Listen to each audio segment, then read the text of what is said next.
Hello friends, हमारे देश के नेताओं की जितनी तारीफ की जाए उतनी ज्यादा है।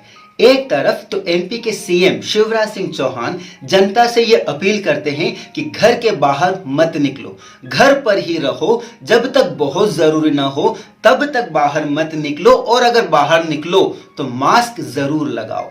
वहीं दूसरी तरफ शिवराज सिंह जी एक ट्वीट करते हैं और बीजेपी कार्यकर्ताओं को बोलते हैं, घर के बाहर निकलो, चुनाव में सिर्फ 8 दिन बचे हुए हैं, अपनी पूरी ताकत लगा दो चुनाव जीतने में। जिस बूथ पर बीजेपी सबसे ज्यादा वोट से जीतेगी वहां पर मैं सबसे पहले आऊंगा। यह बात आपको मैं बता दूं कि दमोह में बाई इलेक्शंस है जिसकी तैयारी जोर शोर से चल रही है। पूरे राज्य की अलग अलग जगह पर सैटरडे संडे को लॉकडाउन लगा हुआ है कोविड से लड़ने के लिए, जबकि दमोह में सब कुछ पूरा खुला है। रैलीज बड़े आराम से हो रही है। दमोह में पिछले 9 दिन में 235 कोविड केसेस आ चुके हैं और 7 लोगों की डेथ हो चुकी है, जो कि दमोह के हिसाब से बहुत बड़ी नंबर है। अब जब रैली में जाने की बात होती होगी तो बीजेपी का कार्यकर्ता एक बार कंफ्यूज हो जाता होगा कि यार मैं आम जनता होने के नाते घर पे रहने की अपील को स्वीकार करूं या बीजेपी का कार्यकर्ता होने के नाते घर से बाहर निकलकर चुनाव जीतने की तैयारी में जुट जाऊं।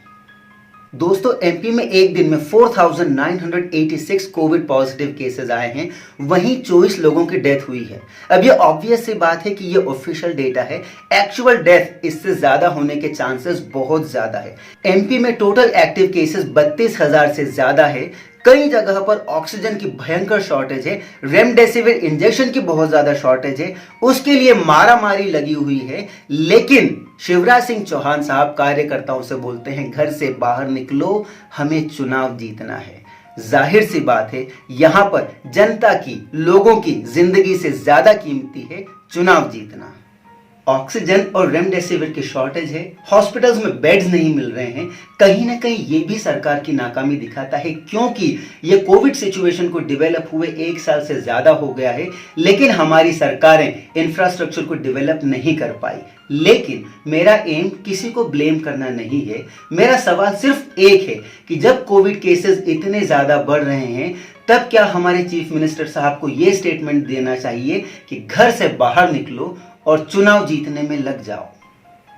अब सैटरडे संडे को अलग अलग जगह पर लॉकडाउन लगा दिया गया है। अब आप समझ सकते हैं कि एक मजदूर जो रोज काम करके, मजदूरी करके अपने परिवार का पेट पालता है, वो किस तरह की मुश्किलों से गुजरेगा। ये हम पिछले 1 साल में बहुत बार पढ़ चुके होंगे। और इसके बावजूद भी एक मजेदार बात यह है कि 28 मार्च को, जिस दिन संडे था, जब लॉकडाउन था, तब इंदौर और दूसरी जगहों पर रजिस्ट्री ऑफिस चालू थे, क्योंकि फाइनेंशियल ईयर के आखिरी महीने में सरकार को अपने रेवेन्यू का टारगेट, अपनी इनकम का टारगेट पूरा करना था। सब दूर लॉकडाउन है लेकिन रजिस्ट्री ऑफिस चालू है। इसके अलावा कर्फ्यू चालू है, नाइट कर्फ्यू लगता है तो सारी शॉप्स बंद हो जाती है जल्दी, जबकि लिकर शॉप काफी देर तक खुली रहती है। और इसका भी एक कारण है, क्योंकि जब लाइसेंस दिया जाता है एक अल्कोहल शॉप का तो उसके लिए सरकार एक बहुत बड़ी फी लेती है। अब अगर सरकार इन लोगों को बोलेगी कि जल्दी शॉप बंद करो, तो ऑब्वियस सी बात है कि सरकार को उस बड़ी फी का एक हिस्सा वापस देना पड़ेगा उन लाइसेंस होल्डर्स को, यानी यहां से भी सरकार को होगा लॉस।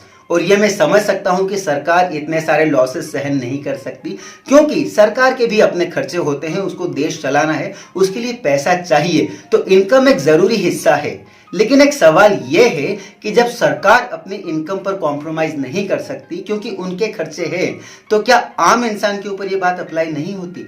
आम इंसान अपनी इनकम पर इतना कॉम्प्रोमाइज कैसे एक्सेप्ट कर सकता है, जबकि उसके खुद के भी बहुत सारे एक्सपेंसेस हैं और वो उसको खुद को मैनेज करने होते हैं, उसके लिए सरकार कोई हेल्प नहीं करती।